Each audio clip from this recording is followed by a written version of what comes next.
জীবনে কখনো হালাল উপার্জনের ক্ষেত্রে কম্প্রোমাইজ করবেন না। এটা আপনাকে শুধুমাত্র ভালো মুসলিম করবে তা নয়, এটা আপনাকে সুখী মানুষ করবে। আমার এক্সপিরিয়েন্স থেকে আমি বলছি, শত শত হাজারো মানুষ তাদের দুঃখ কষ্টের কথা আমাদেরকে শোনাতে আসেন, একান্তে আমরা সেগুলো তাদের কথা শোনার চেষ্টা করি। আমার এক্সপিরিয়েন্স বলছে, যারা অবৈধ পথে উপার্জন করে, হারাম পথে উপার্জন করে, আল্লাহর ভয় যাদের অন্তরে নেই, এই মানুষগুলো সম্পদের পাহাড় গড়বার পরও কখনো সুখ পায় না।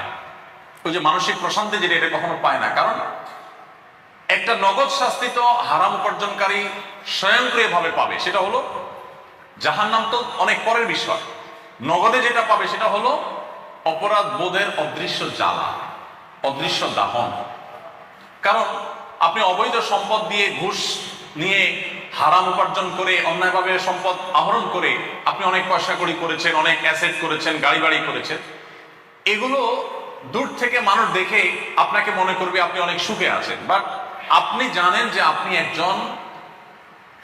একজন সহজ বাংলা চোর, আপনি একজন প্রতারক, আপনি একজন দুর্নীতিবাজ, আপনি জাতীয় সম্পদ লুণ্ঠনকারী। এটা আপনি নিজেকে নিজে জানেন। আপনার ভেতরে যখন এই জিনিসটা আসে, তখন এই সুখগুলো একটাও আপনাকে মানসিক প্রশান্তি দিবে না। কারণ দিন শেষে আপনি জানেন যে এগুলো সবগুলো রক্তচোষা টাকা। আপনার অপরাধ বোধের এই যে জ্বালা, এই জ্বালা থেকে বাঁচার কোনো ট্যাবলেট পৃথিবীতে আবিষ্কার হয় নাই, কেমন পর্যন্ত হবেও না। আপনাকে এটা সারা জীবন বয়ে যেতেই হবে। আপনার অবৈধ উপার্জন দিয়ে আপনার সন্তান খুব হাসি মুখে তার লাইফ হয়তো লিড করতে পারে।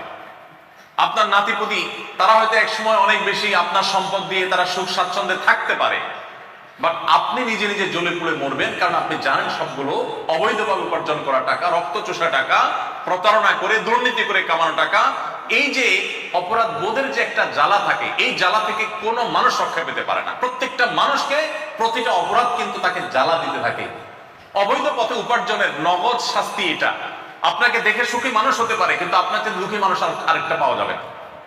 আর এর বিপরীতে আসি, আপনি যদি প্রতিজ্ঞা করেন যে আমি আমার কর্মজীবনে কখনো অসৎ উপায়ে 1 টাকা অবলম্বন উপার্জন করব না, এটা যদি আপনি প্রতিজ্ঞা করেন, এটা যদি আপনি ধরে রাখতে পারেন, দিন শেষে সন্দেহাতীত ভাবে আপনার সাময়িক কষ্ট হবে। কারণ আপনার গাড়ি বাড়ি হয়তো ওরকম হবে না, আপনার হয়তো এরকম ব্যাংক ব্যালেন্স হবে না, আপনার হয়তো এরকম সামাজিক অবস্থান হবে না, আপনার হয়তো দৃশ্যমান সম্পদ থাকবে না।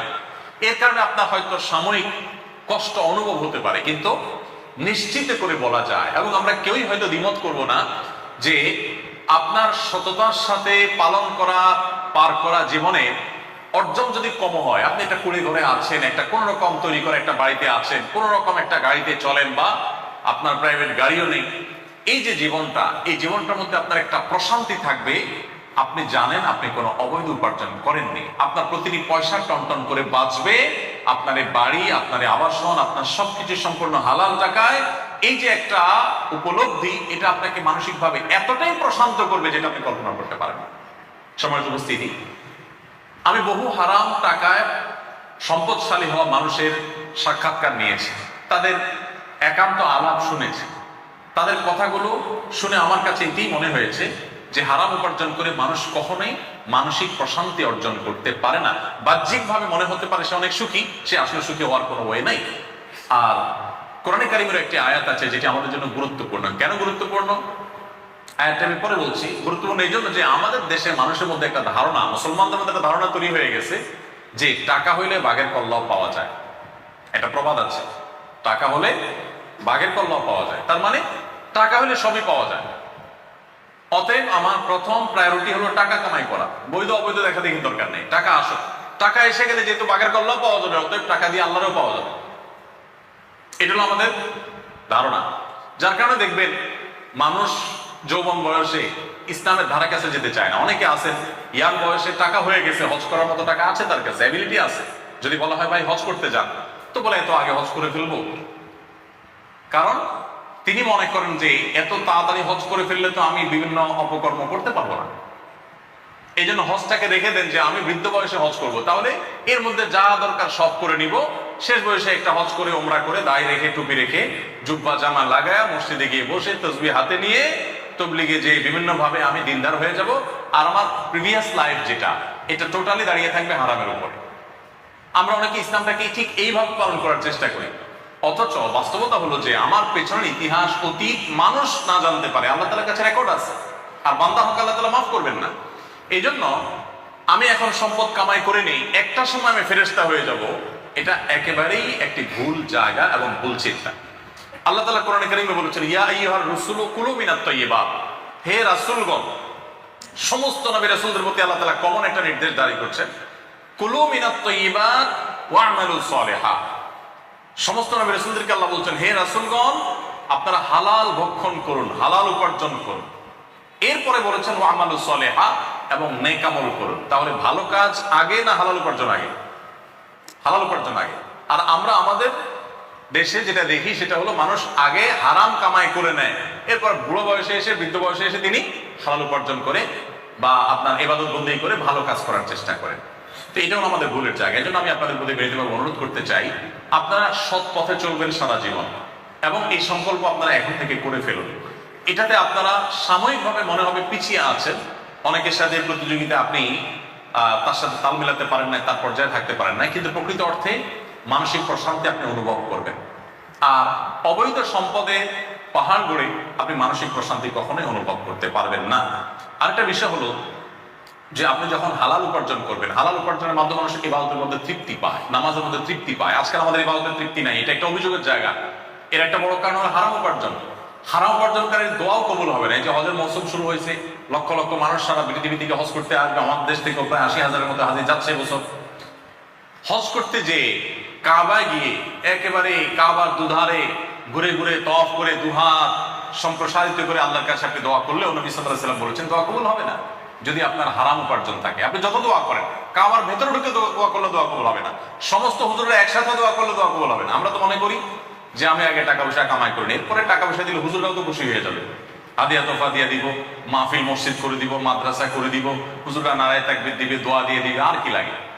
সারা পৃথিবীর সব হুজুর একত্র হয়ে, মক্কা মদিনার সমস্ত ইমাম সব একত্রিত হয়ে যদি দোয়া করেন, আল্লাহ আপনি আপনার বান্দারের মাফ করে দেন, জান্নাত দিয়ে দেন, আর আপনি যদি মানুষের রক্ত চুষে থাকেন, অবৈধ উপার্জন করে থাকেন, দুর্নীতি করে থাকেন, হারাম কামাই করে থাকেন, তো এই সমস্ত হুজুরদের দোয়া কবুল হবে না, এবং আল্লাহর কাছে আপনার ঠিকই জবাবদিহি করতে হবে। এই জন্য ভাইরা আমার, হালাল উপার্জন করার জন্য মেরুদণ্ড লাগে, এটা সংকল্পের জন্য মেরুদণ্ডের প্রয়োজন হয়। সমাজে দুর্নীতি করার জন্য কোনো যোগ্যতার প্রয়োজন হয় না, শুধুমাত্র পাওয়ারের দরকার হয়। যার কাছে পাওয়ার আছে তিনি চাইলে দুর্নীতি করতে পারেন, আমাদের সমাজে তেমনটি পরিবেশ। কিন্তু আপনারা যারা কর্মজীবনে প্রবেশ করছেন অথবা ভবিষ্যতে করবেন, আপনি যদি সংকল্প করেন যে আমি হালাল পথে থাকবো, হালাল পথে থাকলে সমস্যা কি কি হবে সেটা বলাই বাহুল্য, আমি বলে রাখি। নাম্বার 1, আপনার পরিবার থেকে আপনি সাপোর্ট হয়তো পাবেন না। বাবা মাই বলবে যে অমুকের ছেলে তোমার সাথে একসাথে জয়েন করে কত কিছু করে ফেলছে, তুমি কি করলা। একইভাবে আপনার স্ত্রীর পক্ষ থেকে হয়তো আপনি সহযোগিতা পাবেন না। এই জন্য জীবন সঙ্গী নির্বাচন করার আগে এই বিষয়গুলো খুব দেখা। নবী সাল্লাল্লাহু আলাইহি ওয়াসাল্লাম এই জন্যই বলেছেন ফাসওয়ার বিযাতিদ দ্বীন, তুমি বিয়ে করার ক্ষেত্রে তোমার জীবন সঙ্গীর ধার্মিকতাটাকে সবকিছুর উপরে বিবেচনা রাখো। সে যদি সত্যিকার অর্থে ধার্মিক হয়, সত্যিকার অর্থে আল্লাহ ভীরু হয়, সত্যিকার অর্থে দিনদার এবং মুসলমান হয়, তাহলে সেক্ষেত্রে তাকে জীবন সঙ্গী হিসেবে নির্বাচন করলে তুমি সুখী দাম্পত্য এটা তুমি উপভোগ করতে পারবে। সো হালাল উপার্জন করতে গেলে বাধা কি কি আসবে সেটা বলাই বাহুল্য। আমি প্রায় সময় বলি, ইয়াংরা যারা বিবাহ শাদী করবেন, এখনো করেননি, বিয়ের আগে হবু স্ত্রীকে সাফ সাফ জানিয়ে দিবেন যে আমি কিন্তু খুব টেরা কিসিমের যুবক, সমাজের যে স্রোত দেখতে পাচ্ছ আমি কিন্তু তার উল্টো দিকে চলবো, এবং এটা গল্প না, এটা কোনো তোমাকে কথার কথা বলছি না, এটা সিরিয়াস আলাপ। আমার স্ত্রী হয়ে তুমি কিন্তু অনেক বেশি শাড়ি চুড়ি পড়তে পারবে না, অনেক ভালো গাড়িতে হয়তো চড়তে পারবে না, আমার বন্ধুরা দোস্তরা অনেকে অনেক কিছু করবে, আমি কিন্তু করবো না। কোন রকম নুন পান্তাকে বেঁচে থাকতে হতে পারে। সো এরকম একজন শক্ত এবং গোড়া কিসিমের যুবকের সাথে তোমার জীবন আদৌ যাবে কিনা তুমি একটু ভেবে চিনতে নাও, সাফ সাফ বলে দিবেন।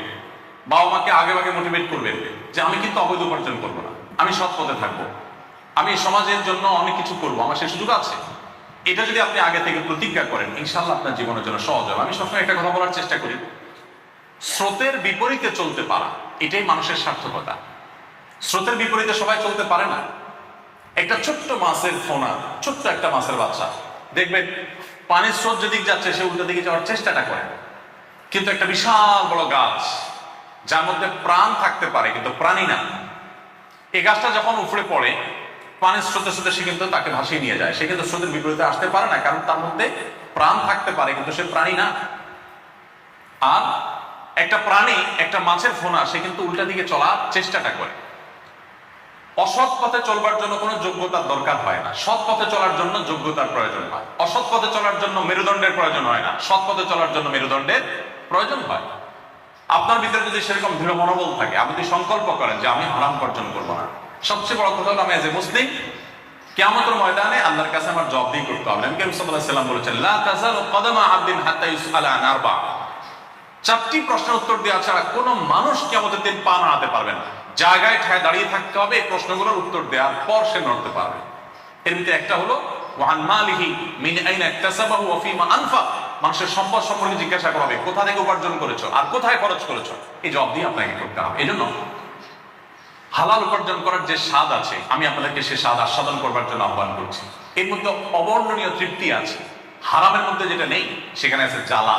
বাহ্যিকভাবে সম্পদের পাহাড় হয়, কিন্তু সেই সাথে থাকে অন্তর্জ্বালা। অতএব হালাল উপার্জনের ক্ষেত্রে আপনারা কোনো কম্প্রোমাইজ করবেন না, এটা সংকল্প এখন থেকে করে ফেলুন। এরপর 5 নম্বর যে বিষয়টি বলতে চাই, এটা হলো মানুষের অধিকারের উপর আমাদের সচেতন থাকতে হবে। মানুষের অধিকার এর বিষয়টা অনেক ব্যাপক, খুব বেশি সময় নেই, আমার অনেক সময় আমি নিয়ে ফেলেছি আপনাদের। আমি সংক্ষেপে বলতে চাই, মানুষের অধিকার বলতে আমি অন্য কারোর কষ্টের কারণ হব না। আমি একটু আগে যে কথাটি বলছিলাম, ইসলামটাকে আমরা ওই যে আমরা করোনা দিস পড়ে ইসলাম শিখি নাই, শুধু দেখে দেখে ইসলাম শিখেছি, যার কারণে আমাদের ইসলামটা অনেকটা এরকম হয়েছে যে আমরা ইসলামটাকে শুধুই ইবাদত সর্বস্ব একটা দিন, একটা বিশেষ ফরম্যাটের মধ্যে আমরা আবদ্ধ করে ফেলেছি। ইসলামের বিশাল বড় একটা পার্ট এবং অংশ হলো মানবাধিকার। আজকে মানবাধিকার সংস্থাগুলো, বিভিন্ন প্রতিষ্ঠানগুলো আমাদের মুসলমানদেরকে যখন মানবাধিকারের সবক দিতে আসে, আমি ইসলামের একজন শিক্ষার্থী হিসেবে আমার খুব হাসি পায় যে তারা আমাদেরকে মানবাধিকার সবক দিতে আসে। এরা যখন মানবাধিকারের কথা চিন্তাও করে নাই, তখন আমাদের নবী করিম সাল্লাল্লাহু আলাইহি ওয়াসাল্লাম আমাদেরকে মানবাধিকারের প্রতিটি বিষয় আলাদা আলাদা করে দীক্ষা দিয়ে গেছেন, শিক্ষা দিয়ে গেছেন, গুরুত্ব আরোপ করে গেছেন। শুধু ইমপ্লিমেন্ট দরকার, শুধু আমল দরকার। মানুষের অধিকারের ব্যাপারে সচেতন না হলে তিনি কখনো ভালো মুসলমান হতে পারেন না। হতে পারেন তিনি অনেক নামাজি, হতে পারেন তিনি অনেক রোজা রাখেন, হতে পারেন তার মুখে দাড়ি অনেক লম্বা, হতে পারে মাশাআল্লাহ তার জুব্বাটা অনেক বড়, হতে পারে তিনি অনেক কোরআন তেলাওয়াত করেন, কিন্তু তিনি মানুষের অধিকারের ব্যাপারে সচেতন না। তার স্ত্রীর অধিকার তিনি সঠিকভাবে আদায় করেন না, মা বাবার অধিকারের ব্যাপারে তিনি ত্রুটি করেন, এমনকি তিনি অন্য ধর্মাবলম্বী মানুষদের যে অধিকার আছে সেগুলোর ব্যাপারে তিনি ত্রুটি করেন। এ মানুষ কখনো ভালো মুসলিম হতে পারে না।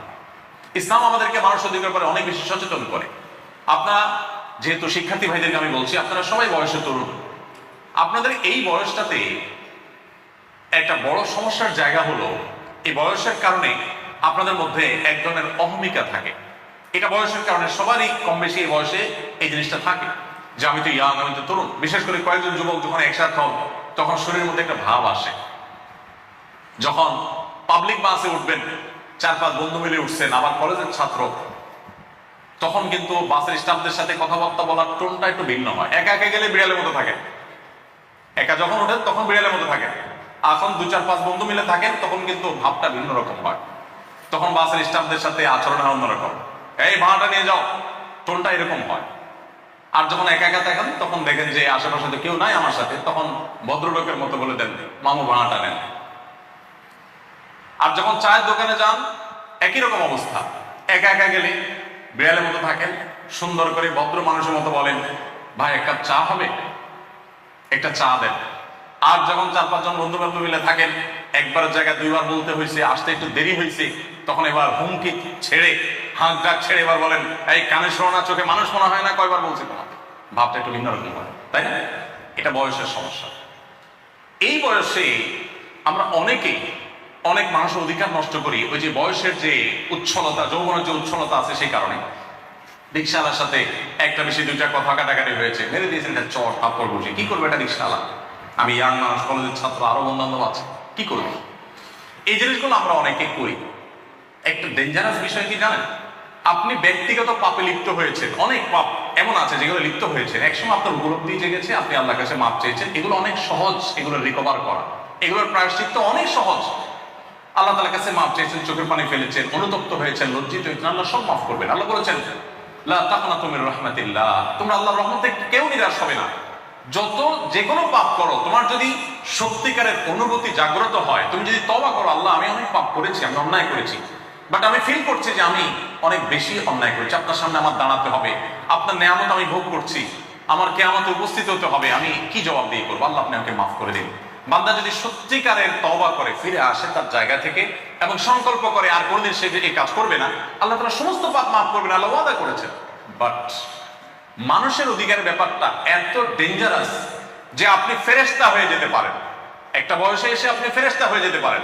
আপনি কলেজ লাইফে বহু মানুষ অধিকার নষ্ট করেছেন, বহু রিকশাওয়ালাকে থাপ্পড় দিয়েছেন, বহু রিকশাওয়ালার ভাড়া না দিয়ে আপনি কলেজে ঢুকে পড়েছেন, আপনি চা দোকানে গিয়ে বহু জায়গায় মাস্তানি করেছেন, আপনি অনেক জায়গায় গায়ের জোর দেখিয়েছেন, অন্যায় করেছেন, এক গ্রুপ আরেক গ্রুপের উপরে টর্চার করেছেন, বড় ভাইরা ছোট ভাইদের উপরে র্যাগিং এর নামে জুলুম করেছেন, অবিচার করেছেন, নিষ্পেষণ করেছেন।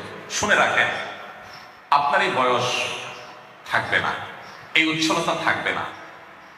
সবার জীবনে এরকম একটা সময় আসে যেটা তারা পার করে পরবর্তী জীবনে চলে যায়। আপনি যদি হায়াতে বেঁচে থাকেন, একটা সময় আপনি অনুভব করবেন আপনার সে অপরাধগুলোর কথা আপনার মনে পড়বে, তখন আপনি প্রায়শ্চিত্ত করতে চাইবেন। দুঃখজনক বাস্তবতা হলো আপনি প্রায়শ্চিত্ত করতে পারবেন না। আপনাদেরকে একটা হাদিস শোনাতে চাই, যে হাদিসটা খুব ভয় জাগানিয়া, অন্তর কাঁপানো হাদিস। নবী করিম সাল্লাল্লাহু আলাইহি ওয়াসাল্লাম বলেছেন, আতাদরুনা মানিল মুফলিস, তোমরা কি জানো সবচেয়ে বড় ভিখারি কে? সাহাবীরা উত্তর দিলেন, ইয়া রাসূলুল্লাহ, আল মুফলিসু ফিনা মান লা দিনারা ওয়ালা দিরহাম। অর্থ করি নেই, আমরা তো তাকেই মনে করি ভিখারি। নবী করিম সাল্লাল্লাহু আলাইহি ওয়াসাল্লাম বলেছেন, আরে না, এই লোক প্রকৃত ভিখারি না। টাকা পয়সা আজকে নাই কালকে হয়ে যাবে। কারোর টাকা পয়সা নাই, তার হাত পা সুস্থ, শরীরটা স্বাভাবিক, সে তো সুখী। একদিক থেকে না হলে আরেক দিক থেকে সে ভালো আছে। বাট সত্যিকারের এবং প্রকৃত ভিখারি এবং অভাবী এবং রিক্ত হস্ত মানুষ হলো সে, যে দুনিয়াতে কম বেশি ভালো কাজ করেছে, নফল নামাজ পড়েছে, ফরজ নামাজ পড়েছে, রোজা রেখেছে, দান সাদাকা করেছে, ওয়াজ শুনেছে, ওয়াজ করেছে, কোরআন তেলাওয়াত করেছে, অনেক অনেক ভালো কাজ করেছে, হজ করেছে, উমরা করেছে, অনেক কিছু করেছে। করার পর কিয়ামতের ময়দানে সে উপস্থিত হয়েছে, মুছে তাও দিতে দিতে, গোপে তেল মাখতে মাখতে সে আল্লাহর কাছে উপস্থিত হয়েছে। কি আশা? যে আমি অনেক তো ইবাদত বন্দেগী করে আসছি, অতএব জান্নাত আমার ঠেকাবে কে? সে এক্সপেক্ট করতেছে যে আমাকে তো ফেরেশতারা প্রথমেই হয়তো গালিচা দিবে, ফুলের মালা দিবে, চোখ মেলে রেখে মুখ নিয়ে দাঁড়ায় আছে। নবী করিম সাল্লাল্লাহু আলাইহি ওয়াসাল্লাম বলেছেন, কিয়ামতের ময়দানে এরকম বহু মানুষ আছে যে দুনিয়াতে তার মুখে হয়তো দাড়ি ছিল, নামাজ ছিল, অনেক কিছু ছিল, বাট সে বিভিন্ন ভাবে মানুষের অধিকার নষ্ট করেছে। কাউকে দুর্বল পেয়ে তাকে একটা বাজে কথা বলেছে, কটু কথা বলেছে, সে প্রতিবাদ করতে পারে নাই। র্যাগিং এর নামে, র্যাগডের নামে, বিভিন্ন নামে সে অনেক অনাচারে লিপ্ত হয়েছে। বিশেষ করে মানুষের প্রতি অবিচারের যে জায়গাগুলো, সেই জায়গাগুলোতে সে নিকৃষ্ট মানুষের ভূমিকা অবতীর্ণ হয়েছে। নবী করিম সাল্লাল্লাহু আলাইহি ওয়াসাল্লাম বলেছেন, এই লোকটা একটা সময় সে হয়তো ফেরেশতা হয়ে যেতে পারে। অনেক মানুষ আছেন যে বুড়ো বয়সে এসে মাশাআল্লাহ হাজী সাহেব, গাজী সাহেব হয়ে যাচ্ছে। ইয়াং বয়সে কি করেছেন, এটাই হলো মুখ্য বিষয়। তো এই লোকটা যখন আল্লাহর কাছে হাজির হবে কিয়ামতের ময়দানে, নবী করিম সাল্লাল্লাহু আলাইহি ওয়াসাল্লাম বলেছেন, সে তো মনে করবে যে জান্নাতে যাচ্ছে। এদিকে তাকে ঘিরে ধরবে সমস্ত প্রাপকেরা। দুনিয়াতে যে রিকশাওয়ালাকে চড় থাপ্পড় মেরেছিল, দুনিয়াতে কলেজের ছোট ভাইয়ের প্রতি যে অবিচার করেছিল, ওই ছোট ভাইটা মুখ বুজে সহ্য করেছে, হয়তো মাথা তুলে প্রতিবাদ করবার সাহস পায়নি। এই লোকটা সেদিন সেখানে চলে যাবে, সবাই অটোমেটিক হাজির হয়ে, আল্লাহ তাআলা সবাইকে হাজির করে ফেলবেন। তার সমস্ত পাওনাদার চারপাশে ঘিরে ধরবে এবং বলবে, আল্লাহ, দুনিয়াতে তার গায়ের জোর ছিল, পেশির জোর ছিল, আমরা পারি নাই। তুমি তো আহকামুল হাকিমিন, তুমি তো বলেছো ফামান ইয়ামাল মিসকালা যাররাতিন শাররান ইয়ারা, বিন্দু পরিমাণ, যারা পরিমাণ কেউ মন্দ কাজ করলে তার পরিণত তাকে ভোগ করতে হবে। তো এই লোকটা আমার প্রতি যে অবিচার করেছিল, আমাকে গালি দিয়েছিল, গায়ে হাত করেছিল, অবিচার করেছিল, জুলুম করেছিল, বড় ভাই হয়ে করেছিল, সে কলেজের ছাত্র হয়ে আমার ইশারা প্রতি করেছিল, বাস স্ট্যান্ডের প্রতি করেছিল, দোকানদার হিসেবে আমার প্রতি করেছিল, অন্য মানুষ প্রতি করেছিল। আল্লাহ, তার পলিটিক্যাল পাওয়ার, তার পেশি শক্তির পাওয়ার, তার অর্থের পাওয়ার, এগুলোর কারণে আমি কিছু করতে পারি নাই। আজকে তো তুমি বিচার করার কথা, আমি বিচার চাই।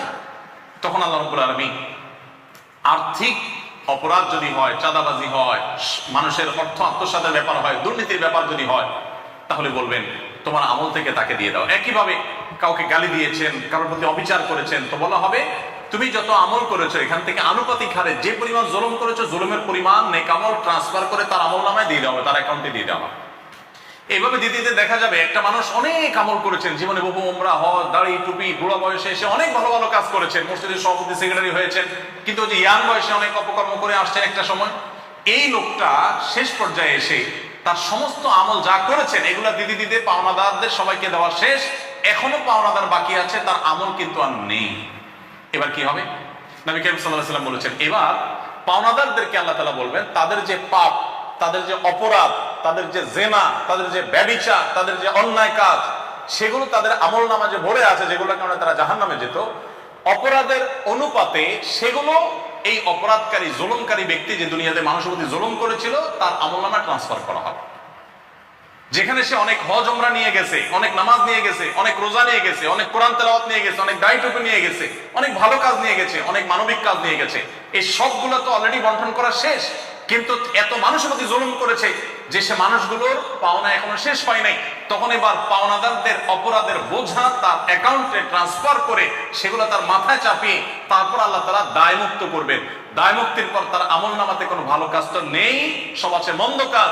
যে লোকটা সারা জীবন করেছে ভালো কাজ, কিয়ামতের ময়দানে তার অ্যাকাউন্টে সমস্ত ভালো কাজগুলো খালি হয়ে শূন্য হয়ে মন্দ কাজে পরিপূর্ণ হওয়ার পর আল্লাহ বলবেন এবার তাকে জাহান্নামে ফেলে দাও। নবী করিম সাল্লাল্লাহু আলাইহি ওয়াসাল্লাম বলেছেন সেদিন এই লোকটা হবে সবচেয়ে রিক্ত হস্ত এবং অভাবী। এ হলো প্রকৃত ভিখারি, যে এত কিছু করার পর কিছুই থাকবে না এবং জাহান্নামে তাকে যেতে হবে। প্রিয় ভাইরা আমার, আমি আপনাদেরকে বিনীতভাবে অনুরোধ করতে চাই, প্লিজ কোন মানুষের কারোর ব্যথা, কারোর কষ্টের কারণ কখনো হবেন না। এটা পশুত্ব, এটা মনুষ্যত্ব না। আমার অবাক লাগে যে শিক্ষিত সমাজে আমাদের কলেজ বিশ্ববিদ্যালয়গুলোতে বিভিন্ন নামে আমাদের সিনিয়র ভাইদেরকে জুনিয়রদের প্রতি জুলুম করতে, টর্চার করতে দেখা যায়। আমার অবাক লাগে যে যারা শিক্ষিত, যারা এই জাতির কর্ণধার, যারা এই জাতির ভবিষ্যৎ, যারা আমাদের সামনের ভবিষ্যতের দিকপালের ভূমিকা রাখবে, তারা যদি এরকম অমানুষ হয়। পশুও তো সাধারণত কোনো কারণ ছাড়া আরেকটা পশুর উপরে চড়াও হয় না। নবী করিম সাল্লাল্লাহু আলাইহি ওয়াসাল্লাম বলেছেন, মাল্লাম ইয়ারহাম সাগীরানা ওয়া লাম ইউআক্কির কাবীরানা ফালাইসা মিন্না। যে ব্যক্তি ছোটদের প্রতি স্নেহ মমতা দেখাতে পারে না, এতটুকু মমতা, এতটুকু মনুষ্যত্ব যার মধ্যে নেই, এবং বড়দেরকে যে রেসপেক্ট করতে পারে না, নবী করিম সাল্লাল্লাহু আলাইহি ওয়াসাল্লাম বলেছেন সে আমার উম্মত হতে পারে না। অতএব আমি আপনাদের প্রতি অনুরোধ রাখতে চাই যে যৌবনের উচ্ছলতার কারণে, যৌবনের উন্মাদনার কারণে আপনার পেশি শক্তি, আপনার গায়ের জোর, এটা যেন কারোর চোখের পানির কারণ না হয়। দেখুন, আপনি কারোর প্রতি জুলুম করেননি, আপনার পুরো পড়াশোনার পুরো এই সময়টা, পুরো পিরিয়ডটা, আপনার স্টুডেন্ট লাইফটা আপনি এভাবে যদি কাটাতে পারেন যে আপনি কাউকে কষ্ট দেননি, কাউকে আঘাত করেননি, আপনি বিনয়ী মানুষ হন, আপনার এই লাইফটা আপনাকে সারা জীবন সুখ দিবে। কিভাবে সুখ দিবে? আপনি যখন কর্মজীবনে যাবেন, আপনি যখন অবসরে যাবেন, আপনার কিন্তু এই পেছনের জীবনটা চোখের সামনে ভাসবে।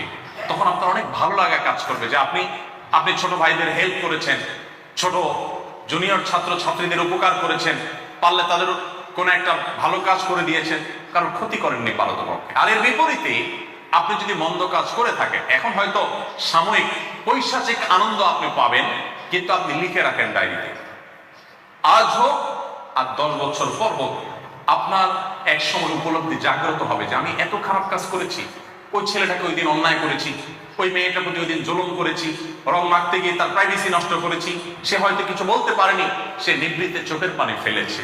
এই চোখের পানিগুলো এক একটা বোমা হয়ে আপনার জীবনে আঘাত করবে এবং আপনি টেরও পাবেন না যে আপনার জীবনে কোত্থেকে কোন বিপদ কি কারণে আসছে, কার ব্যথা, কার চোখের পানি আপনার জীবনে ধ্বংসের কারণ হয়ে গেছে, আপনি টেরও পাবেন না। কিন্তু আপনি উপলব্ধি করতে পারবেন যে আমি সে সময় এত খারাপ ছিলাম। সবচেয়ে ভয়ঙ্কর দিক হলো আপনি যখন উপলব্ধি করতে পারবেন যে আমি অন্যায় করেছি। একটা সময় হয়তো আপনার এই বয়সের উচ্ছলতা থাকবে না, উশৃঙ্খলা থাকবে না, ভারত তো আসবে। আপনি যখন চাইবেন প্রায়শ্চিত্ত করতে, ওই ছেলেটার প্রতি অনেক অন্যায় করে ফেলেছিলাম, ওই মেয়েটার প্রতি অনেক জুলুম করেছিলাম, তখন আপনার মনে চাইবে যে একটু মাফ চাই, একটু বিহিত করি, কিন্তু সে সুযোগ আপনি পাবেন না। কোথায় সে আছে, কোন দেশে সে আছে, কোন সমাজে আছে, তাকে আপনি খুঁজে পাবেন না। আপনি চাইলেও এটা আদায় করতে পারবেন না। আর্থিক যে অনিয়ম, এগুলো রিকভার করা তুলনামূলকভাবে সহজ। আপনি কারো 50,000 টাকা মেরে দিয়েছেন, তাকে পান নাই, ইসলামী শরিয়াতে তার বিকল্প আছে যে পাওনাদারকে পেলে তো পাওনাদারকে দিবেন, পাওনাদারের কোনো হদিস পাওয়া যাবে না, কোথায় কোন জেলা কোথায় আছে আমার সে বন্ধু আমি জানিও না, তার টাকা মেরে দিয়েছি। ওই রিক্সাওয়ালার টাকা মেরে দিয়েছি, দেইনি, কোথায় সে রিক্সাওয়ালা আছে আমি জানিও না, খুঁজে বের করা সম্ভব না। ইসলামী শরিয়া বলে এই টাকাটা তার তরফ থেকে আপনি দান করে দিবেন এবং পাশাপাশি আল্লাহর কাছে মাপ চাইবেন। আশা করা যায় কিয়ামতের ময়দানে রিকভার হবে এটা দ্বারা। বাট আপনি কাউকে একটা মন্দ কথা বলেছেন, আঘাত করেছেন, কোনো কারণ ছাড়া দুনিয়ার একটা ভাইকে কান্দর উদ্বস করাইছে, তার প্রতি অবিচার করাইছে, তাকে কাজে লাগাইছে, এই সমস্ত অন্যায়গুলো যখন করবেন এই লোকটাকে আপনি একসময় আর খুঁজে পাবেন না। এটার প্রায়শ্চিত্ত করার কোনো বাহ্যিক ওয়ে আপনার সামনে আর থাকবে না। হ্যাঁ, যদি কেউ প্রকৃত অর্থে তওবা করে, সিরিয়াসলি তওবা করে এবং আল্লাহর কাছে অনেক বেশি অনুতপ্ত হয়, এর বিপরীতে আবার এরকম ভালো কাজ করে, হতে পারে কিয়ামতের ময়দানে আল্লাহ তাআলা এই প্রাপকদের সন্তুষ্ট করে তাকে মাফ করবেন। এটা একটা অপশন মাত্র, অনেক দূরবর্তী অপশন, কিন্তু বাহ্যিকভাবে এটা থেকে রক্ষা পাওয়ার কোনো পথ নেই। শুধু আখিরাত নয়, দুনিয়াতেই আপনি এটার জন্য অপরাধ বোধের অদৃশ্য জ্বালায় জ্বলতে থাকবেন, অদৃশ্য দাহনে আপনি পড়তে থাকবেন। এই জন্য ভাইয়ের আমার, আমি অবাক হয়েছি আপনাদের প্রশ্নগুলো যখন আমার কাছে আসছে, একটু চোখ গোলানোর চেষ্টা করলাম। র্যাগ ডে সম্পর্কে যে সমস্ত তথ্য এবং সিনিয়র ভাইদের দ্বারা জুনিয়রদের প্রতি, জুনিয়র ছেলে মেয়েদের প্রতি যেভাবে নির্যাতনের তথ্য আমি শুনলাম, আমি যেহেতু মাদ্রাসা ব্যাকগ্রাউন্ডের মানুষ, একজন টিপিক্যাল হুজুর মানুষ, কিছু কিছু তো জানি সমাজের অংশ হিসাবে, সমাজের একজন নাগরিক হিসাবে তো আমি জানি কিছু কিছু জিনিস, বাট এত ডিপ আমি জানতাম না। আমি নতুন করে জানার সুযোগ হয়েছে যে সিনিয়ররা জুনিয়রদের প্রতি কত রকমের জুলুম করে। তো আমি আপনাদেরকে বলতে চাই, যারা সিনিয়র হয়েছেন, আল্লাহ যাদেরকে সিনিয়র করেছেন, এটা ইসলামিক পার্সপেক্টিভ ছাড়াও আপনি যে পশুদের কথা বলেন, আমার তো মনে হয় না যে কোনো পশুর মধ্যেও এই প্রবণতা আছে যে জাস্ট জুনিয়র হওয়ার কারণে ওর দৌড়ের উপর রাখতে হবে। আপনারা কোনো পশুর নাম জানেন? আমি জানি না। গায়ের জোড়া আছে, পশু আরেক পশুর উপরে চড়াও হয়, এতটুকু আমরা জানি। কিন্তু জাস্ট জুনিয়র এটুকুর কারণে সিনিয়র কুকুরটা জুনিয়র কুকুরটারে দৌড়ের উপর রাখে, কান ধরে উঠবাস করা, এরকম কোন কুকুর আপনাদের জানা আছে? সরি, আমি কি বেশি খারাপ কথা বলে ফেললাম? এরকম কোন পশুর কথা কি আপনাদের জানা আছে যে পশু জাস্ট তার চাইতে জুনিয়র হওয়ার কারণে তারে কষ্ট দেয়, তাকে টর্চার করে, তুমি কেন জুনিয়র হইছো? আবার আমি কিছু কিছু প্রশ্ন শুনে পড়ে বুঝলাম যে এটা নাকি আদব কায়দা শেখানোর নামে করা হয়। আমার প্রশ্ন হলো, এইটা যদি আদব হয় তাহলে বেয়াদব কোনটা? এটা যদি সভ্যতা শেখানো হয় তাহলে অসভ্যতা কোনটা? এটা যদি মানবিকতা শেখানো হয় তাহলে অমানবিকতার পশুত্ব কোনটা? সরি, আপনারা আমাকে মাফ করবেন, আমি আপনাদেরকে বলছি না, আমি জেনারেলি বলছি যে আমাদের সমাজে, বিশেষ করে শিক্ষা প্রতিষ্ঠানগুলোতে এই যে একটা অপকালচার, এই অপসংস্কৃতিটা, এটার মন্দ দিকটা বুঝবার জন্য মুসলমান হওয়ার প্রয়োজন নেই, মানুষ হয় যথেষ্ট। কেউ যদি মানুষ হয়, তার যদি বিবেকটা ন্যূনতম জাগ্রত থাকে, সেটা বুঝতে পারে যে একটা নতুন ছাত্র, নতুন শিক্ষার্থী আসলে সে আমার স্নেহ পাওয়ার দরকার, সে আমার সহযোগিতা পাওয়া দরকার। আমি সহযোগিতা করতে না পারি, অ্যাটলিস্ট আমি তার প্রতি চড়াও হতে পারি না। এটা কোনো ইথিকে, এটা কোনো যুক্তিতে, কোনো লজিকে আসে না যে আমি কেন তার প্রতি জুলুম করবো।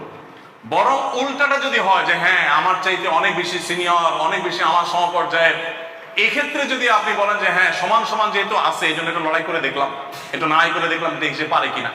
বেচারা আসছে নতুন মানুষ, সে দুর্বল, সে ইয়াং, সে আমার চাইতে জুনিয়র, তো এখন তার উপরে চড়াও হওয়া, এটা তো কোনো ব্যাটাগিরি হলো না, এটা তো কাপুরুষতা, এটা তো নির্লজ্জতা, এটা তো পশুত্ব, এটা তো মানবিকতা নয়।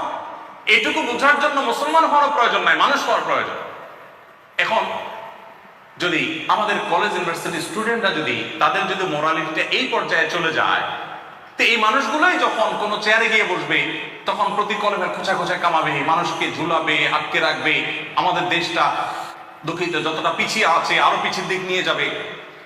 এই অবস্থা থেকে উত্তরণের জন্য আমাদের জাগরণ প্রয়োজন। আমি আপনাদেরকে আঘাত করবার জন্য কথাগুলো বলিনি, আমার কথায় আপনারা সিনিয়ররা কেউ আঘাত পাবেন না, আপনাদেরকে আমি আঘাত করতে চাই না। আমি চেয়েছি আপনাদের বিবেকটা জাগ্রত হোক।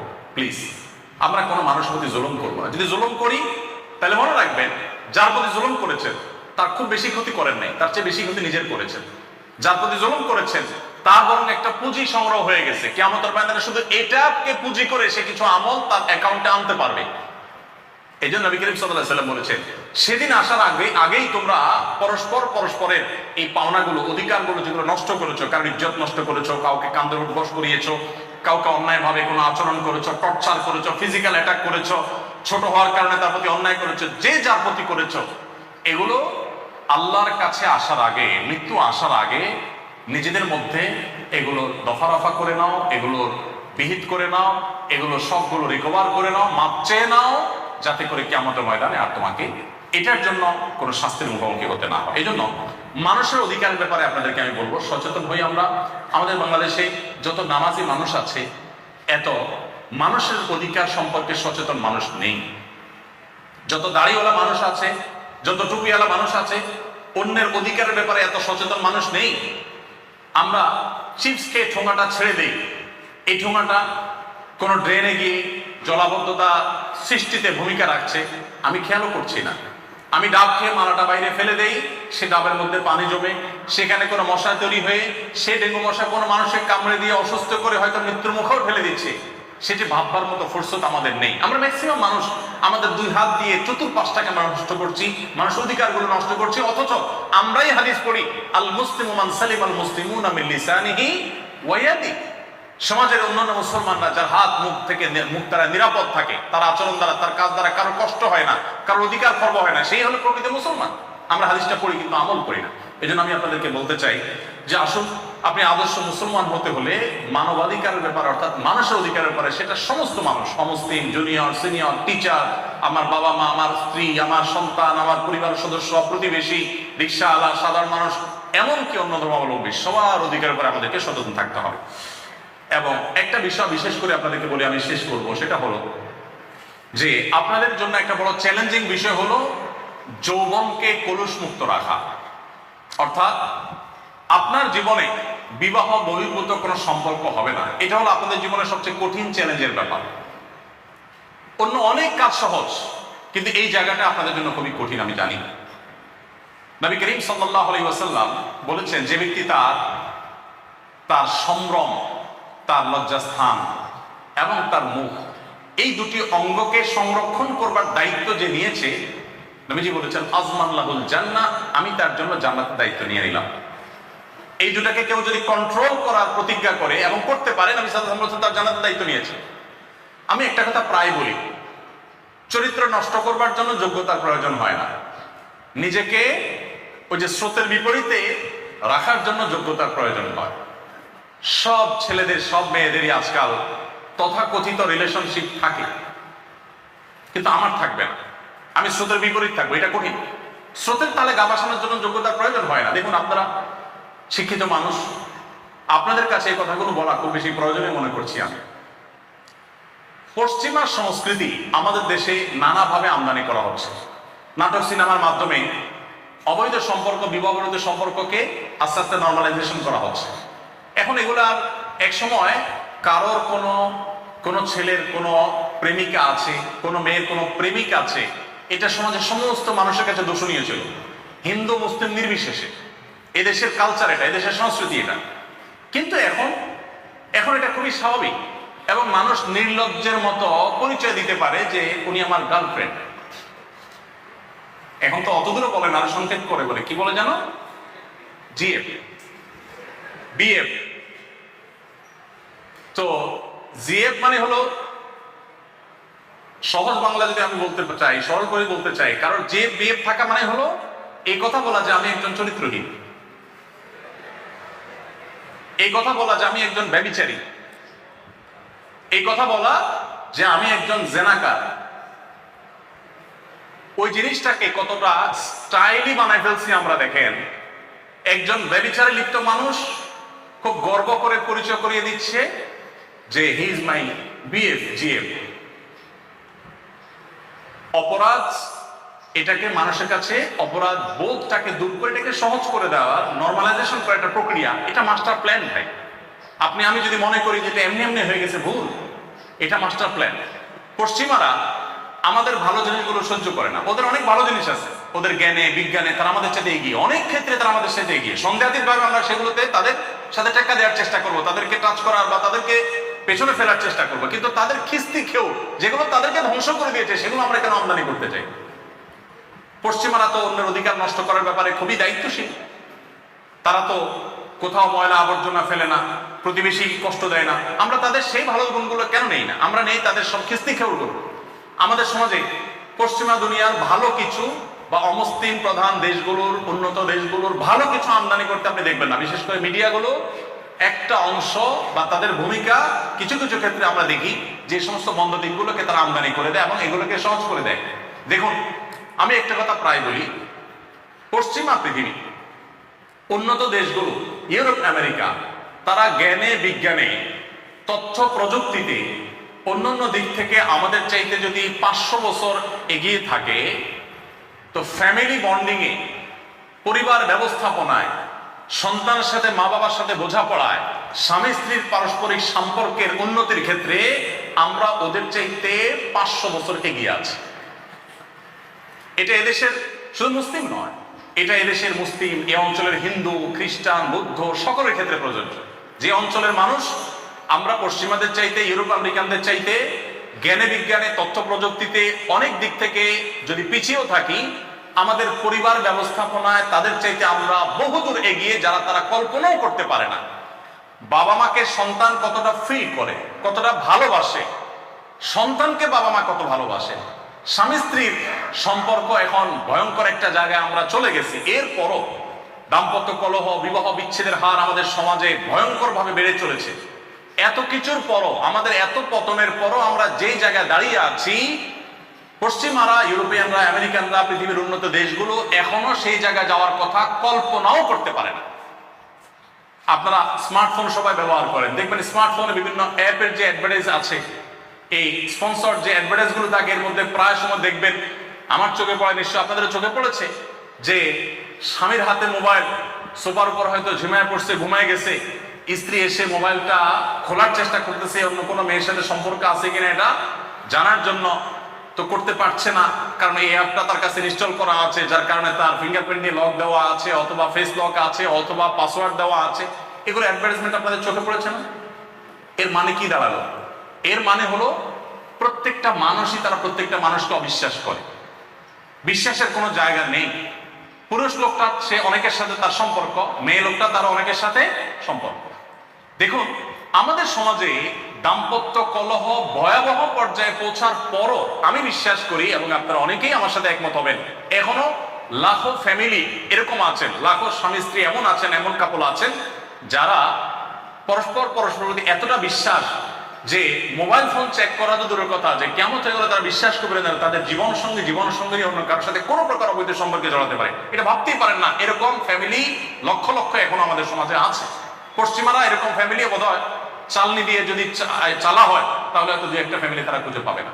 এখনো পর্যন্ত আমাদের পরিবার অবস্থান এতটা ভালো। তো এই জায়গাটা নষ্ট করার জন্য অন্যতম একটা চক্রান্তের অংশ হলো আমাদের যুবকদের যৌবনকে ধ্বংস করে তাদেরকে বিবাহ বহির্ভূত সম্পর্কের দিকে নিয়ে যাওয়া। দেখুন, যারা এই জিএফ বিএফ কালচারে ডুবে গেছেন, যারা মনে করছেন যে এটা আমার অধিকারের ব্যাপার, একজন যুবক মানুষ প্রাপ্তবয়স্ক তিনি চাইলেই কারোর সাথে রিলেশন করতে পারেন, আমি বিনয়ের সাথে বলতে চাই, এটার চাইতে অসততা আর একটা হতে পারে না। কারণ বেশিরভাগ ক্ষেত্রে এটা জাস্ট টাইম পাস।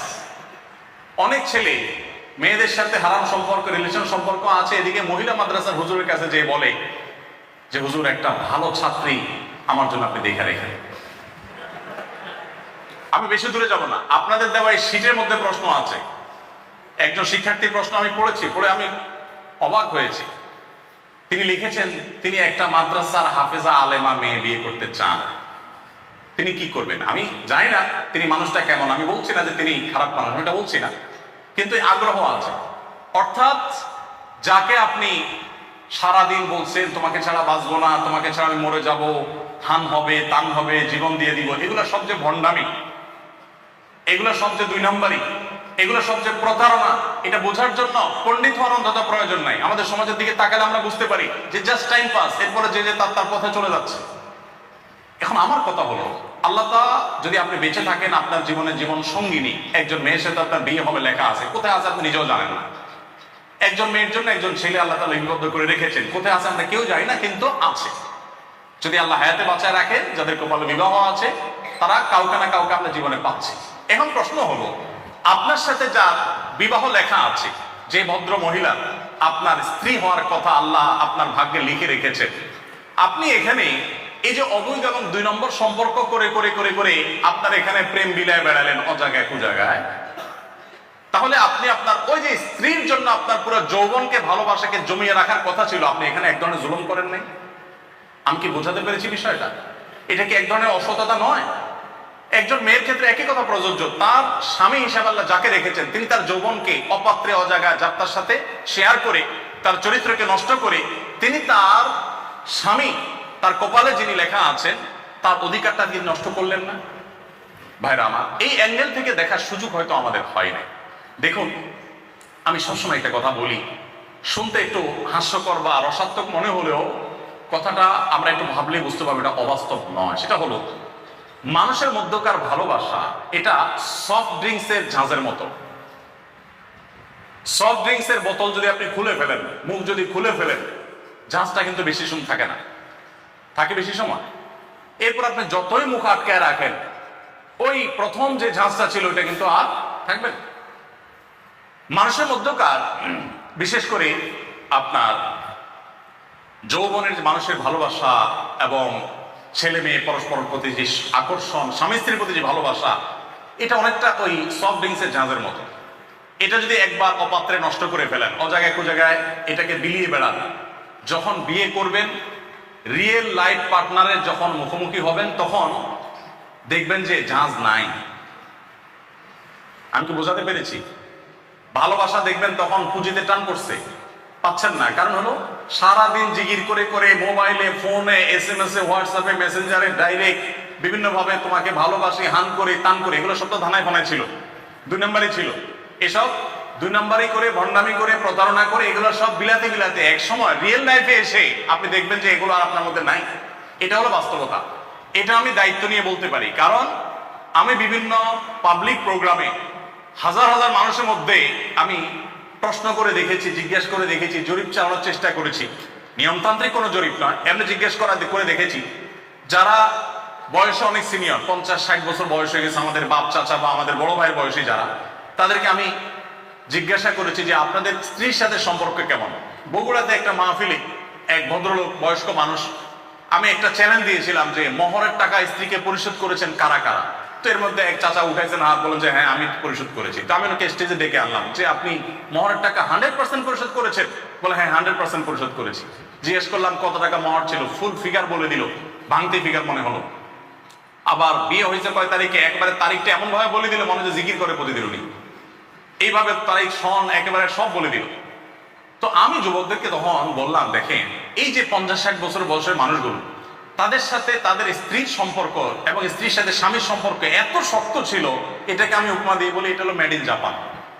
আর আমাদের ইয়াংদের এখন বেশিরভাগ বিবাহ শাদী যে হয়, এগুলোর অবস্থা হলো বেশিরভাগ ক্ষেত্রে মেড ইন চায়না।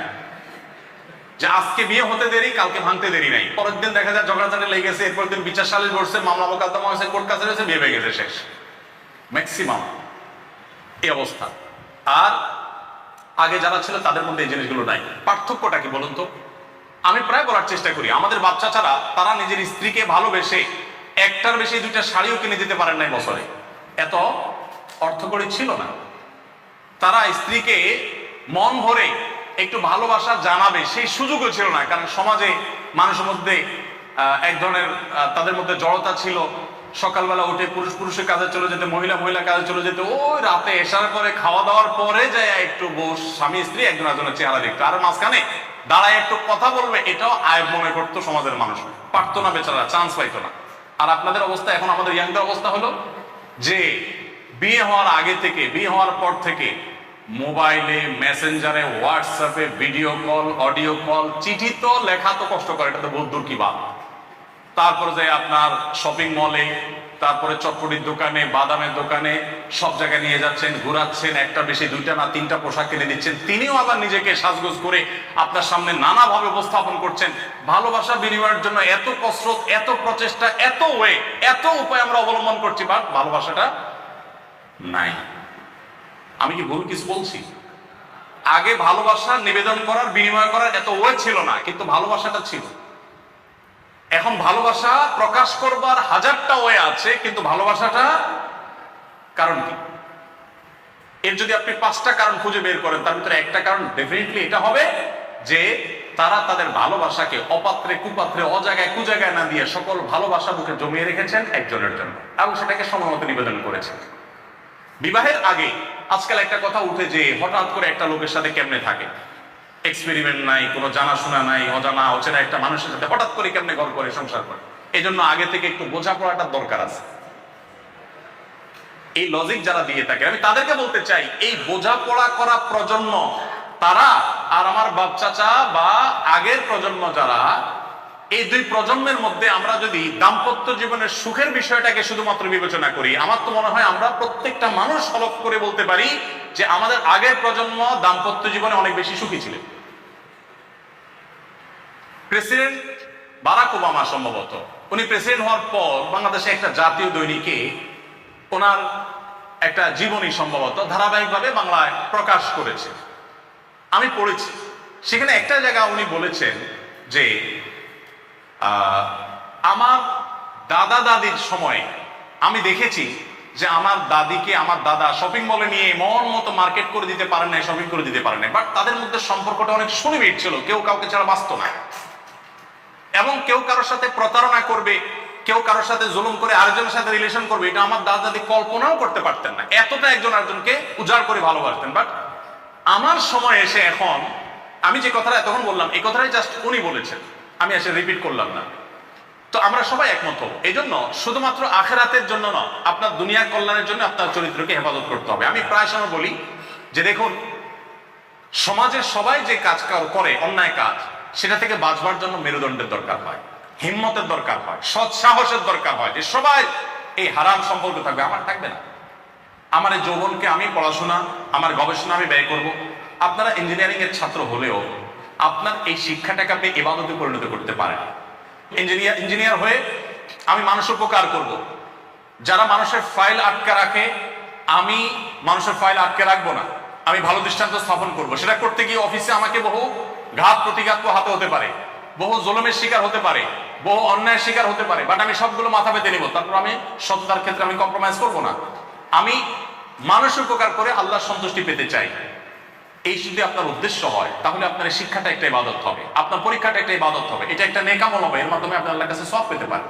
এই জন্য আপনাদের এই যৌবনটাকে আপনারা শিক্ষার পেছনে, পড়াশোনার পেছনে, স্টাডির পেছনে যদি আপনারা ব্যয় করেন, আপনারা ভালো কিছু অর্জন করতে পারবেন। আল্লাহ তাআলা আপনাদের সবাইকে সেই তৌফিক দান করুন। আমি অনেক বেশি সময় আপনাদের নিয়ে ফেলেছি, আমি সামারি করে ফেলছি। আমি আজ আপনাদেরকে বিদায়ী যারা শিক্ষার্থী আছেন তারা, এবং যারা বর্তমান শিক্ষার্থী আছেন আরো কিছুকাল হয়তো এই প্রতিষ্ঠানে থাকবেন, আপনাদের উভয়কে এবং আপনাদের মাধ্যমে অনলাইনে পরবর্তীতে আমাদেরকে যারা শুনবেন, বিশেষ করে শিক্ষার্থীদেরকে আমি বলতে চাই যে প্রথমত, আমরা জন্মসূত্রে মুসলমান হওয়ার কারণে ঈমান এবং ইসলামটাকে কখনো জানা বা বোঝার সুযোগ আমাদের হয়নি। আমি আপনাদেরকে অনুরোধ করেছি যে আমাদের ঈমানটাকে আমরা একটু পরিচর্যা করি, ঈমানটাকে আমরা নবায়ন করি, ঈমানটাকে একটু আমরা দেখার চেষ্টা করি আমার ঈমানের লেভেলটা কি, কোন পর্যায়ে আমি দাঁড়িয়ে আছি, আমি কেন আল্লাহর প্রতি বিশ্বাসী, কেন আখিরাতে বিশ্বাসী, আখিরাতের প্রতি বিশ্বাস বলতে কি বুঝায়, আমরা জিনিসগুলো একটু জানার চেষ্টা করি। আর ঈমানের পারদ বা মিটারকে উপরে তোলার জন্য আমি আপনাদেরকে পরামর্শ দিয়েছিলাম যে আমরা কোরআনে কারিমের শুরু থেকে শেষ পর্যন্ত সুন্দর করে অর্থ সহকারে বুঝে কমপক্ষে একবার একটু সময় নিয়ে পড়ার চেষ্টা করি। প্রতিদিন আমি যদি 2 পৃষ্ঠা 3 পৃষ্ঠা করে কোরআন পড়ি, বা 1 পৃষ্ঠা করে আমি কোরআন পড়ি, 1 পৃষ্ঠা করে পড়লে সারা বছরে আপনার পুরো কোরআন বুঝে পড়া শেষ হয়ে যাবে। এই জন্য আমাদের ফাউন্ডেশন থেকে যে কোরআন বর্ষ আমরা ঘোষণা দিয়েছি, কম্পিটিশনে ঘোষণা দিয়েছি, সেখানে ইনভলভ হলে আপনার কোরআন বোঝাও হয়ে গেল, পুরস্কারও পেলেন, আল্লাহর কাছে সওয়াব আপনি পেলেন। দ্বিতীয়ত, ঈমান বৃদ্ধি করার জন্য বলেছিলাম নবী করিম সাল্লাল্লাহু আলাইহি ওয়াসাল্লাম একটা সিরাত গ্রন্থ পাঠ করার জন্য। আপনি একটা সিরাতের গ্রন্থ, কোন একটা অনুবাদের কপি, এই দুটো জিনিস আপনার সাথে রাখেন, একটা পড়ে শেষ করেন। ইনশাআল্লাহ আমি বিশ্বাস করি যে এটা শেষ করার পর আপনি ঈমানদার হিসাবে গতানুগতিক না হয়ে আপনার ঈমানটাকে আপনি অনুভব করবেন এবং তার তৃপ্তি আপনি পাবেন ইনশাআল্লাহ। নাম্বার 2, আপনাদেরকে আমি অনুরোধ করেছিলাম যে ইসলামটা পুরোটাকে কমপ্লিট, পুরো ইসলামটা একজন মুসলমানের যতটুকু না জানলে নয়, আমি বলছি না যে আপনি আলেম হয়ে যান, ততটুকু আপনি শেখার জন্য একটু চেষ্টা করুন। তার জন্য অনলাইন অফলাইনে বিভিন্ন ইসলাম শিক্ষার, ইসলামিক স্টাডিজের কোর্স আছে সাধারণ শিক্ষিতদের জন্য, জেনারেল শিক্ষিতদের জন্য।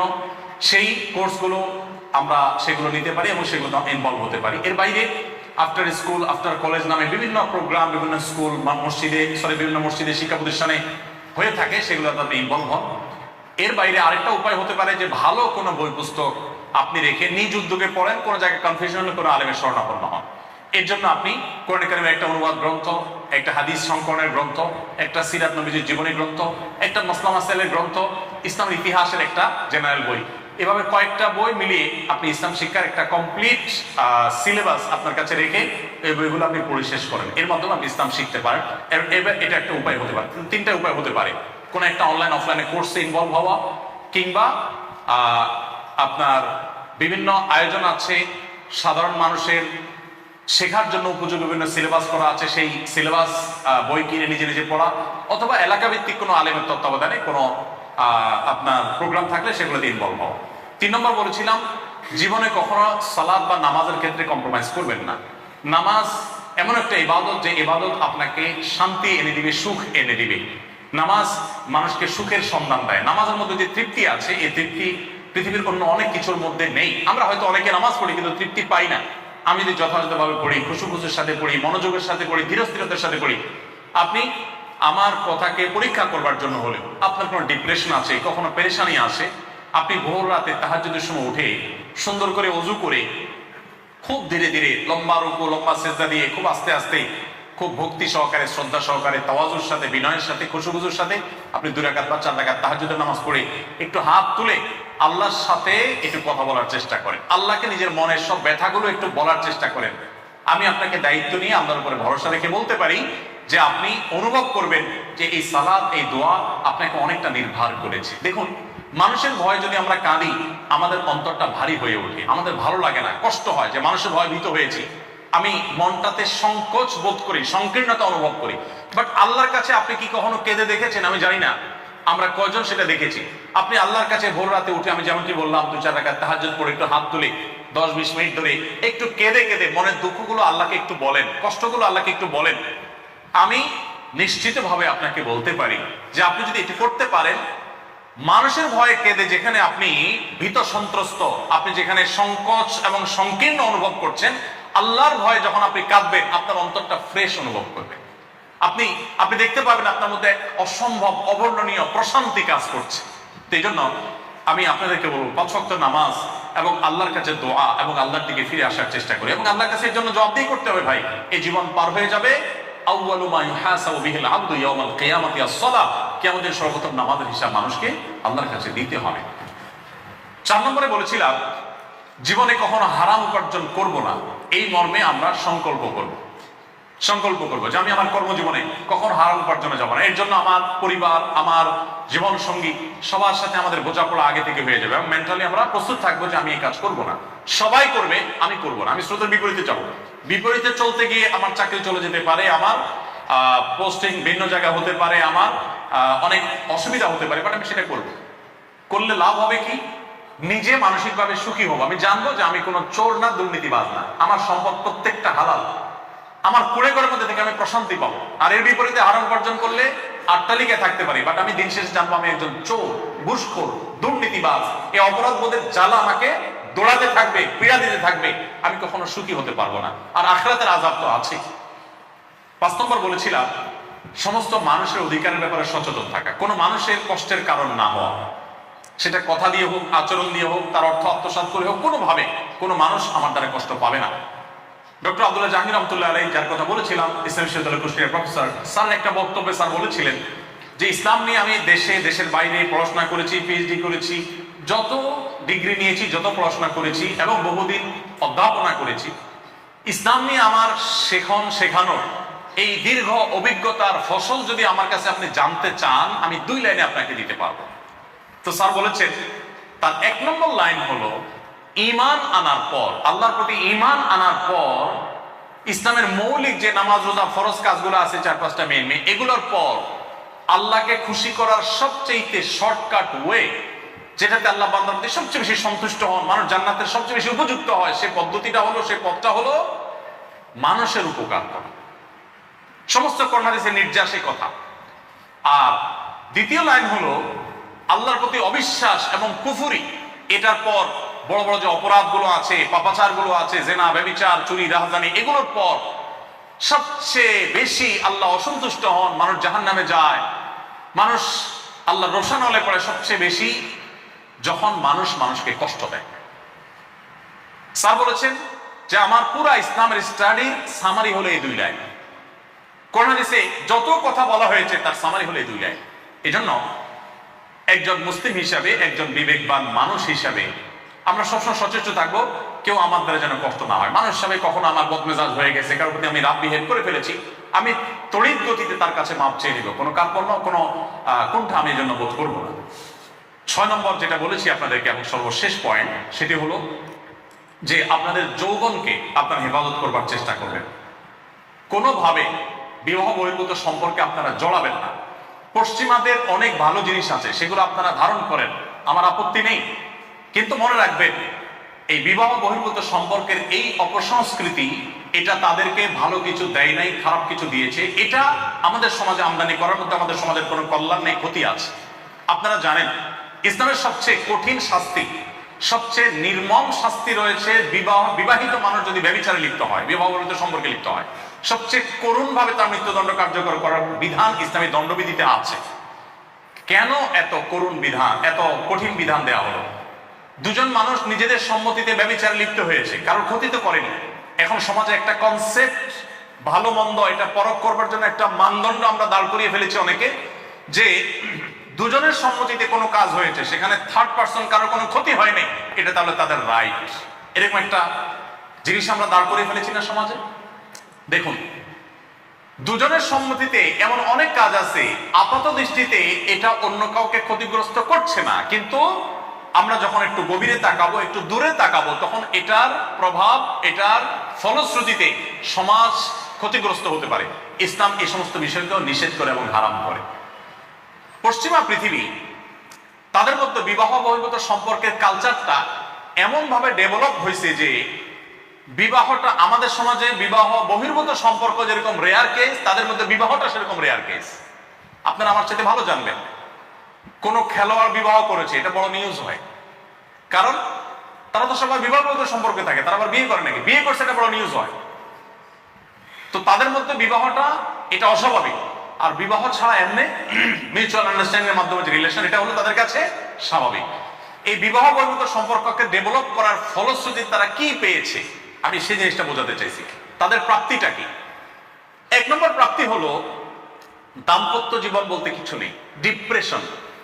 ছোট ছোট ছেলে, জাপান কোরিয়ার মতো উন্নত দেশে ছোট ছোট ছেলে, স্কুলের ছেলেরা অনবরত আত্মহত্যা করতে থাকে, অনবরত।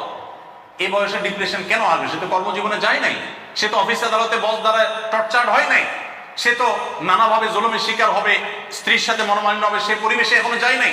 ইয়াং বয়সে ডিপ্রেশন এর মাধ্যমে মৃত্যুর দিকে ঢুলে পড়ছে এবং আত্মহত্যা করছে। কেন?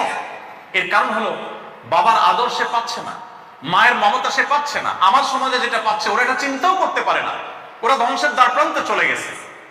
আমি সেদিকে আর দীর্ঘ আলোচনায় যাচ্ছি না, শুধু একটা কথা বলে শেষ করতে চাই, সেটা হলো ইতালিতে, আপনারা জানেন আমাদের দেশে গণমাধ্যমে বারবার নিউজ হয়েছে, প্রায় সময় হয়, আমি দেখেছি, আপনারাও দেখেছেন, মানুষের জন্মের হার কমতে কমতে এমন একটা পর্যায়ে চলে গেছে যে এখন সন্তান জন্মের হার কোনোভাবে গভর্নমেন্ট বাড়াতে পারছে না, প্রণোদনা দেওয়া হচ্ছে। আমি থাইল্যান্ড গিয়েছিলাম, সেখানে এক বাংলাদেশি অনেক বয়স্ক, তাকে জিজ্ঞেস করলাম, ভাই বাচ্চা কাচ্চা কয়জন? তো বললেন এতজন। তাই বললাম এত অল্প বাচ্চা হওয়ার কোনো কারণ আছে কিনা? উনি আবার প্র্যাকটিসিং মানুষ তো বাচ্চা কম হওয়ার জন্য এত চেষ্টা করেন না। তো উনি আমাকে বললেন যে ভাই, থাইল্যান্ডে আমরা যখন এসেছি সে অনেক আগের কথা, তখন খুব কড়া করেছিল, 2টার বেশি বাচ্চা নেওয়া যাবে না কোনোভাবে, খুব কড়া করেছিল। তো আমি বললাম এখন? উনি বললেন এখনকার অবস্থা হলো হুবহু উল্টা মেরুতে। এখন গভর্নমেন্ট প্রতিটা বাচ্চা হওয়ার পর আপনাকে যে পরিমাণ প্রণোদনা দিবে, যে পরিমাণ ভাতা দিবে, যে পরিমাণ পুরস্কার দিবে, আপনি কল্পনা করতে পারবেন না। 1টা হলে এত পাবেন, 2টা হলে আরো বেশি পাবেন, 3টা হলে আরো বেশি পাবেন, আপনাকে উৎসাহ দিচ্ছে। তো আমি বললাম কৌতূহলের কাহিনী কি ভাই?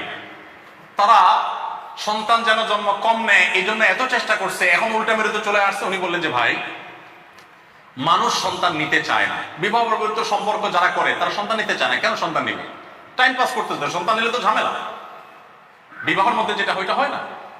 তো আস্তে আস্তে তাদের মধ্যে এই সমস্যাটা হচ্ছে। চায়নার মতো দেশ, এত মানুষ যে দেশে, সেই দেশে জন্মের হার বাড়ানোর জন্য গভর্নমেন্ট প্রণোদনা দিয়ে বাড়াতে পারছে না। কোরিয়াতে আমি এগুলো সমাজে খুঁটে খুঁটে জানার চেষ্টা করেছি, যেখানে গেছি সেখানে একই অবস্থা, আর মিডিয়ার মাধ্যমে জেনেছি।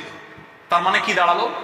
মানুষের জন্মের হার ভয়ঙ্কর ভাবে কমে গেছে এবং রীতিমতো জেনারেশন গ্যাপ তৈরি হয়ে যাচ্ছে।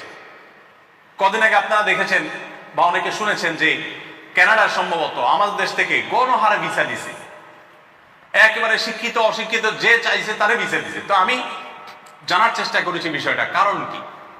তো আমি জানলাম যে তাদের দেশে যে পরিমাণ মানুষ দরকার কাজের জন্য, ওই যে সন্তান জন্মের হার কমতে কমতে ভয়ঙ্কর একটা জায়গায় চলে যাচ্ছে, মানুষ চলে যাচ্ছে দুনিয়া থেকে, কেউ সন্তান নিতে চাচ্ছে না, নিলেও সমাজে যা প্রয়োজনটা পূরণ করতে পারছে না, তারা বাইরে থেকে মানুষ নিচ্ছে। এবং পশ্চিমা দুনিয়া আমাদের মতো পপুলেশনের দেশে এসে ইউনিভার্সিটি থেকে বিভিন্ন জায়গা থেকে মেধাবী স্টুডেন্টদেরকে নানাভাবে প্রলোভন দিয়ে তাদের দেশে নিয়ে যাচ্ছে, কারণ তাদের দেশে পর্যাপ্ত মানুষ নেই। এই যে জেনারেশন গ্যাপ তৈরি হয়েছে কেন? কারণ মানুষের যে টেন্ডেন্সি, পৃথিবীতে মানুষের বংশধারা টিকে থাকবে, মানুষের মাধ্যমে মানুষ আসবে পৃথিবীতে।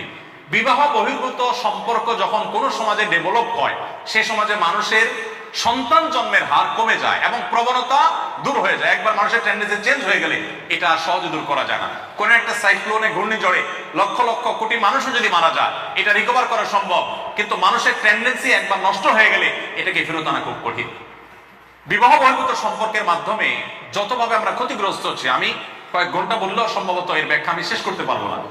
আরেকটা পয়েন্ট মাথায় এসছে যে সাধারণত বিবাহ বহির্ভূত রিলেশনের কারণে একে অন্য দ্বারা ক্ষতিগ্রস্ত হয় বেশি, প্রতারণা তার বেশি হয়। স্বামী স্ত্রীর মধ্যে বিবাহের মাধ্যমেও হয় যে একজন স্বামী তার স্ত্রীর সাথে প্রতারণা করেছেন, জুলুম করেছেন, কিন্তু পরিমাণ অনেক কম। কেন? কারণ এখানে সামাজিক একটা বন্ধন থাকে, বোঝাপড়া থাকে, কমিটমেন্ট থাকে, লেখাপড়া থাকে, রেজিস্ট্রেশন থাকে, সাক্ষী থাকে, দুটা ফ্যামিলি সেখানে রিলেশন থাকে। বিবাহ বহির্ভূত সম্পর্কের মধ্যে এগুলো কিচ্ছু থাকে না, যার কারণে যতক্ষণ চায় এনজয় করে, এরপরে যে যার পথে চলে যায়, একজন ক্ষতিগ্রস্ত হয়, আরেকজন ধ্বংসপ্রাপ্ত হয়, কি আত্মহরণের পথে চলে যায়, ধ্বংসের দ্বার প্রান্তে চলে যায়। এই জন্য নিজের যৌবনকে হেফাজত করবেন আল্লাহর সন্তুষ্টির পথে থাকবার জন্য। নবী করিম সাল্লাল্লাহু আলাইহি ওয়াসাল্লাম বলেছেন, আমি আমার পরে তোমাদের জন্য, এই ছেলেদের জন্য মেয়েদের রূপ লাবণ্যে পড়ে নিজেদের চরিত্র নষ্ট করে ফেলার যে একটা ব্যাপার, এর চাইতে বড় ফিতনা বা পরীক্ষার বিষয় আরেকটা রাখিনি। অর্থাৎ এই জায়গায় নিজেকে নিয়ন্ত্রণ করাটা সবচেয়ে কঠিন। তো এই কঠিন কাজটা করার জন্য আপনাদেরকে আমি বিনীতভাবে অনুরোধ করছি। ইনশাআল্লাহ এই কাজগুলো যদি আপনারা মেনে চলতে পারেন, আমি আশা করব যে আল্লাহ তাআলা আপনাদেরকে দুনিয়াতেই সুখী করবেন, আখিরাতে তো জান্নাত ইনশাআল্লাহ আছেই, এবং ভালো মুসলিম আপনারা হতে পারবেন। আল্লাহ তাআলা আমাকে, আপনাকে, আমাদের সবাইকে আমল করার তৌফিক দান করুন।